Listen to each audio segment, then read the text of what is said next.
Shivraj sir, ಸ್ಥಿರವಾಗಿ ಅಂತೂ ಇರುತ್ತಾ? ಅದೇ ಎಲ್ಲರಿಗೂ ಕಾಡ್ತಾ ಇರುವಂತ ಪ್ರಶ್ನೆ.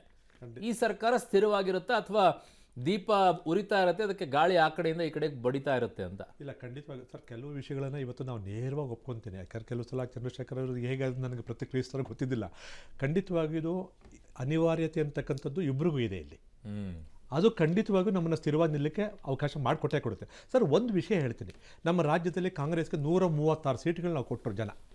ಆದರೆ ಅಲ್ಲಿ ಸ್ಥಿರತೆ ಇತ್ತ ಪ್ರಾರಂಭದಲ್ಲಿ? ಒಬ್ಬ ಮುಖ್ಯಮಂತ್ರಿ ಮಾಡಲಿಕ್ಕೆ ಎಷ್ಟು ದಿವಸ ತಗೊಂಡ್ರಿ? ಸರ್, ಕೇವಲ 2 ತಿಂಗಳಿಗೋ 3 ತಿಂಗಳಿಗೋ 36 ಜನ MLA ಲೆಟರ್ ಕೊಡ್ತಾರೆ. ಏನಂತ ಲೆಟರ್ ಕೊಡ್ತಾರೆ? ಪ್ರಶ್ನೆಗಳು ಸಹಜವಾಗಿದ್ವು. ಎಲ್ಲ ಒಂದು ಡೆಮಾಕ್ರಸಿಲಿ ಬರ್ತಕ್ಕಂಥದ್ದು ಸಹಜ. ಸರ್, ಈಗ ಮೆಜಾರಿಟಿ ಬಂದ್ರೂ ಸಮಸ್ಯೆ ಇದೆ, ಖಂಡಿತ ಇದೆ ಸರ್. ಸರ್, ಒಂದ್ ಕಡೆ ರಾಮಕೃಷ್ಣ ಹೆಗಡೆ ಅವರು ಹೇಳ್ತಾರೆ, ಅವಾಗ 84 ಹೇಳ್ತಾರೆ, ನಮಗೆ ಅವ್ರು ರಾಜೀನಾಮೆ ಕೊಟ್ಟು ಮತ್ತೆ ಜನ ನಮ್ಗೆ ಆಶೀರ್ವಾದ ಮಾಡಿದಾಗ ನಿಮ್ಗೆ ಚೆನ್ನಾಗಿ ಜ್ಞಾಪಕ ಇದೆ.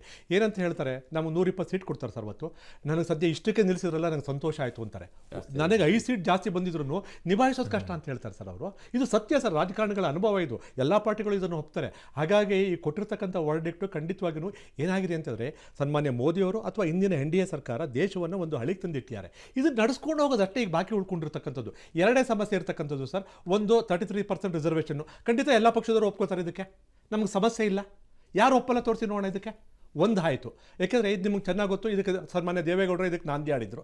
ಸೊ ಮಾನ್ಯ ಪ್ರಧಾನಮಂತ್ರಿಗಳು ಅದಕ್ಕೊಂದು ಮುದ್ರೆಯನ್ನು ಒತ್ತಿದ್ದಾರೆ. ಈಗ ಅಂಗೀಕಾರ, ಇದನ್ನು ಅನುಷ್ಠಾನಗೊಳಿಸಬೇಕು, ಮಾಡಬೇಕು. ಎರಡನೇದಾಗಿ ಏನಾಗಿದೆ? 1 ಎಲೆಕ್ಷನ್ 1 ನೇಷನ್ ಅಂತ ಬರ್ತಿದೆ. ಚರ್ಚೆ ಆಗಲಿ ವಿಷಯ. ಅಷ್ಟು ಬಿಟ್ಟರೆ ಬೇರೆ ಏನಿದೆ NDA ಮುಂದೆಗಡೆ? ಇವತ್ತು ಸಮಸ್ಯೆಗಳಿಲ್ಲ ಸರ್. ಇವತ್ತು ದೇಶವನ್ನು ಒಂದು ಹಂತಕ್ಕೆ, ಒಂದು ಹಳಿಗೆ ಇವತ್ತು NDA ಸರ್ಕಾರ ತಂದುಬಿಟ್ಟಿದ್ದಾರೆ. ಇದನ್ನು ನಡೆಸ್ಕೊಂಡು ಹೋಗೋದಷ್ಟೇ ಇರ್ತಕ್ಕಂಥದ್ದು. ಅದಕ್ಕೆ ಯಾರಿಲ್ಲ ಅಂತ ಹೇಳ್ತೀವಿ? ದೇಶ ನಡೆಸೋದು ಬೇಡ ಅಂತ ಹೇಳ್ತೀವ? ಮತ್ತು ಚುನಾವಣೆಯನ್ನು ಅಪೇಕ್ಷೆ ಪಡುವಂಥ ಪಕ್ಷ ಈ ದೇಶದಲ್ಲಿ ಇವತ್ತು ಯಾವುದಿದೆ ತೋರಿಸಿ ನೋಡೋಣ. ಬೆಳೂರು ಸರ್, ಈಗ ದೇಶದ ಪ್ರಧಾನಿಯಾಗಿ ಮುಂದುವರೆದು ನಮ್ಮ ರಾಷ್ಟ್ರಕ್ಕೆ ಒಳ್ಳೆಯದಾಗಿ. ಆದರೆ ಈ ರಾಷ್ಟ್ರದಲ್ಲಿ ಜಾತಿ ಧರ್ಮವನ್ನು ಒಡೆದಾಳುವಂಥ ಕೆಲಸ ಮಾಡೋದು ಬೇಡ. ಇವತ್ತು ದೇಶದ ಪ್ರಧಾನಿಯಾಗಿ ಮಾಡಲಿ, ನೀವೆಲ್ಲ ಒಕ್ಕೂಟ ಚೆನ್ನಾಗಿ ಆಡ್ತೀವಿ. ನಮ್ಮ ದೇಶ ಅಭಿವೃದ್ಧಿ ಹೊಂದಬೇಕಂತ ನಮಗೂ ಇದೆ. ನಾವು ಸಹ ವಿರೋಧ ಪಕ್ಷವಾಗಿ ನಿಮ್ಮ ಬರೋಕ್ಕೆ ಕೆಲಸ ಮಾಡ್ತೀವಿ. ಆದರೆ ದೇವಸ್ಥಾನ, ದೇವರು ಇನ್ನೊಂದನ್ನು ಹೇಳಿಕೊಂಡು ಅದನ್ನು ಒಡೆದಾಳುವಂಥದ್ದು ಬೇಡ. ಈಗ ರಾಮ ಮಂದಿರ ಕಟ್ಟಿದ್ದೀರಿಪ್ಪ, ನಾವು ಬೇಡ ಅಂದಿದ್ದು, ಕೋರ್ಟ್ ತೀರ್ಮಾನ ಆಗಿದೆ, ಕೊಟ್ಟಿದ್ದೀರಿ, ಖುಷಿ ಆಯಿತು. ನಾವು ನನ್ನ ಹೇಳಿ ಕಾಂಗ್ರೆಸ್ ಆಫೀಸಲ್ಲಿ ನಾನು ಸಹ ನಮ್ಮ ದೊಡ್ಡ ರಾಮನ ಬಾಟ ಹಾಕಿ ನಾವೆಲ್ಲ ಅಲ್ಲೇ ಪೂಜೆ ಮಾಡಿದ್ದೀವಿ. ಅದರಿಂದ ನಾವು ಮಾಡಿದ್ದೀವಿ, ಇಲ್ಲ ಅಂತಲ್ಲ. ಯಾರೋ ಒಬ್ಬರು ಅಬ್ಜೆಕ್ಷನ್ ಮಾಡ್ಬೋದು, ಅದರಲ್ಲಿ ಅವ್ರಿಗೆ ಗೊತ್ತಿಲ್ಲ. ನನಗೆ ಅವರು ನಾಸ್ತಿಕರು ಆಸ್ತಿಕರು ಏನೋ ಇರ್ತಾರಲ್ಲ, ಆ ಥರ ಇರ್ಬೋದು. ಆದರೆ ನಮಗೆ ಹಿಂದುತ್ವ ನಮಗೂ ಇದೆ, ನಾವು ಮಾಡ್ತೀವಿ. ಆದರೆ ಈ ದೇಶದ ಜನರೆಲ್ಲರೂ ಭಾರತೀಯರಲ್ವಾ, ಆ ಭಾರತೀಯರ ಸಂಸ್ಕೃತಿ ಉಳಿಸ್ಕೊಂಡು ಹೋಗ್ರಿ ಅನ್ನೋದು ಹೇಳ್ಬೇಕು. ಅಷ್ಟು ಬಿಟ್ರೆ ಬೇರೆ ಇದು ಮಾಡೋದು ಬೇಡ. ಅದು ಮಾಡ್ಕೊಂಡು ಹೋಗ್ರಿ, ನಾವು ಬೇಡ ಅನ್ನೋದಿಲ್ಲ. ಈಗ RSS ಅವರು ಮೊನ್ನೆ ಹೇಳಿದರು, ಇವತ್ತು ಏನು ಹೇಳಿದ್ರು ಗಡ್ಕರಿ, ಏನು ಹೇಳಿದ್ರು RSS ಅವ್ರ ಬಗ್ಗೆ?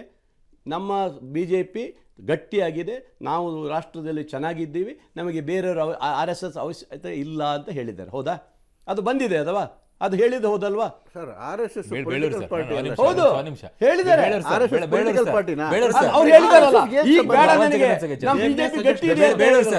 ಅದು ಅವ್ರ ಮೇಲೆ ಈಗ ಅವಲಂಬನೆ ಅಂತ ಅರ್ಥ. ನೀವು ಆಸ್ತಿಕರಿರ್ಬೋದು, ನಿಮಗೆ ದೇವರ ಮೇಲೆ ಅಪಾರವಾದಂಥ ನಂಬಿಕೆ ವಿಶ್ವಾಸ ಇದೆ, ಅದು ಬೇರೆ ವಿಚಾರ. ಬಟ್ ರಾಹುಲ್ ಗಾಂಧಿ ಅವ್ರಿಗೆ ಕೇಳಿದ್ರಲ್ಲ, ಭಾರತ ಮಾತೆ ಅಂದರೆ ಯಾರು, ನಾನು ಹುಡುಕ್ತಾ ಇದ್ದೀನಿ ಅಂತ ಕೇಳಿದ್ರು. ಶಕ್ತಿ ಅಂದ್ರೆ ಏನು, ಅದ್ರ ಜೊತೆಗೆ ನಾನು ಸಂಘರ್ಷ ಮಾಡ್ತಾ ಇದ್ದೀನಿ, ಶಕ್ತಿ ಎಲ್ಲಿದೆ ಅಂತ ಕೇಳಿದ್ರು. ಇವೆಲ್ಲ ಭಾವನೆಗಳ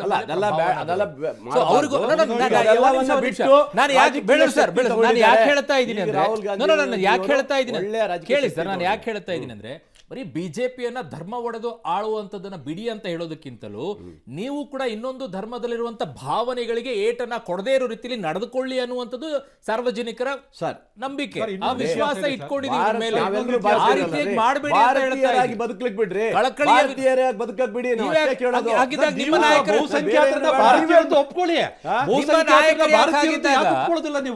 ನಮ್ಮನ್ನ ಒಪ್ಕೊಳ್ಳಿ ಸರ್. ನೀವು ಯಾಕೆ ಒಪ್ಕೊಳ್ಳಲ್ಲ?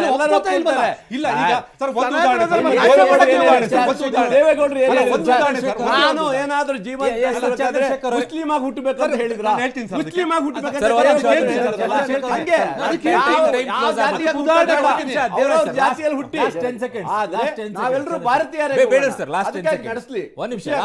ನಮಗೇನು ಅಭ್ಯಂತರ ಇಲ್ಲ. ಲಾಸ್ಟ್ 10 ಸೆಕೆಂಡ್ಸ್ ಈ ದೇಶವನ್ನು ಧರ್ಮ ಒಡೆಯೋದನ್ನ ನಿಲ್ಲಿಸ್ತಿ ಅಂತ ಅಷ್ಟೇ. ಸರ್ ಬಿಜೆಪಿ ಯಾವತ್ತೂ ಸಬ್ಕಾ ಸಾಥ್ ಸಬ್ಕಾ ವಿಕಾಸ್ ಸಬ್ಕಾ ವಿಶ್ವಾಸ್ ಅಂತಾನೆ ಮಾಡ್ತಿರ್ತಕ್ಕಂಥದ್ದು. Okay. ಎಲ್ಲ ಜನಜಾತಿಗಳ ಜೊತೆ ಪಕ್ಷದಲ್ಲಿರ್ತಕ್ಕಂಥ ಎಲ್ಲ ಪಕ್ಷಗಳ ಜೊತೆ ಕೂಡ ಅದೇ ಒಳ್ಳೆ ಭಾವನೆಯಲ್ಲಿ ಹೋಗುತ್ತೆ. Yes. ಹಾಗಾಗಿ ಯಾವುದೇ ಸಮಸ್ಯೆ ಇಲ್ಲ. ಓಕೆ, ತುಂಬಾ ಯಾವುದೂ ಇಲ್ಲ. ಧನ್ಯವಾದಗಳು. ಅದೆಲ್ಲ ನನ್ನ ಬಿಟ್ಟು ಕಾರ್ಯಕ್ರಮದಲ್ಲಿ ಕೆಲಸ ಮಾಡಿ. ಭಾಗವಹಿಸಿದಂತ ನಮ್ಮ ಬೆಂಬಲ ಎಲ್ಲ ಇದೆ ನಿಮಗೆ. ಅತಿಥಿಗಳಿಗೂ ಕೂಡ ತುಂಬಾ ಧನ್ಯವಾದಗಳು. ಸೊ ಸವಾಲು ಏನೇನಿರುತ್ತೆ ಮೋದಿ ಅವರ ಮುಂದೆ ಅನ್ನುವಂಥದ್ದನ್ನ ಹೋಗ್ತಾ ನೋಡಿ ಹೋಗೋಣ. ಒಂದ್ ಕಡೆಗೆ ಬಿಜೆಪಿಗೆ ಧರ್ಮ ಒಡೆದ ಆಡಬೇಡಿ ಅಂತ ಹೇಳೋದಕ್ಕಿಂತಲೂ ಇನ್ನೊಂದು ಧರ್ಮಕ್ಕೆ ಭಾವನೆಗಳಿಗೆ ಧಕ್ಕೆ ತರದ ರೀತಿಯಲ್ಲಿ ಕಾಂಗ್ರೆಸ್ ಕೂಡ ನಡ್ಕೊಳ್ಬೇಕು. ಇಬ್ಬರಿಗೂ ಅಷ್ಟೇ ಪಾತ್ರಗಳಿದೆ ಈ ದೇಶದಲ್ಲಿ. ಹೇಗೆ ನಿಭಾಯಿಸ್ತಾರೆ ಅನ್ನೋದನ್ನ ಕಾದು ನೋಡೋಣ.